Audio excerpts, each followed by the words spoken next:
My name is Richard Woods. I am the current state school superintendent of Georgia. 4 years ago, you elected me as your superintendent with over 1.4 million people coming to the polls and making this happen and become a reality. In doing so, we came with a common mission, and that was to remove Common Core from the state of Georgia. Since taking office, we have made strides to eliminate this from our state, within our school systems.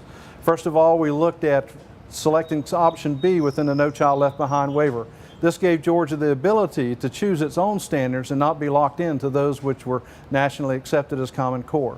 Secondly, we also stopped the spread of Common Core into two areas, science and social studies. Those standards have been developed by Georgians for Georgians, and we continue to add and make sure that we have nothing else to do with Common Core and other subject areas.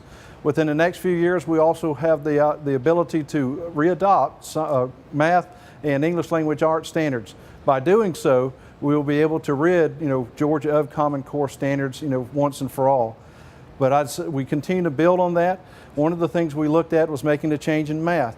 Today, throughout the state, we as Georgians and our math teachers can teach math in a traditional manner. We don't have to use any of the methods that have been associated with Common Core throughout these years, but can use this as a method in which we are teaching our kids once again in a methodology that we know works because it worked for us as adults.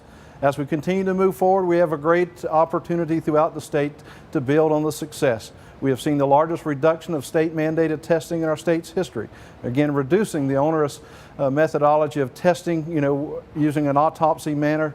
Again, moving to one that is more diagnostic, in which teachers can actually use the information on a day-to-day basis to make improvements throughout the year instead of waiting to a very summative method in which by the time our students take the test, we get the scores back, we can't do anything with them.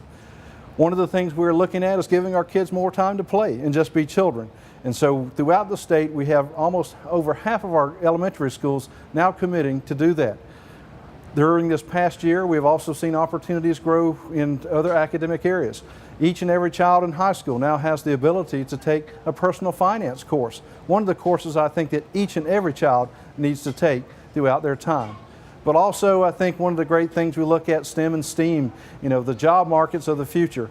So I'm excited about that, to say that we can work on science, technology, engineering, and math, but we're adding fine arts to the process. And by doing so, we are expanding options for our kids. Today, again, is a very exciting day as we head to the polls. And I am once again asking for your vote to be your next state school superintendent. Again, by doing so, we will continue the mission that was laid out. And again, we will see success, building upon success as we've seen over the past 4 years. So again, my name is Richard Woods, your state school superintendent. So I'm asking for your help on May 22nd.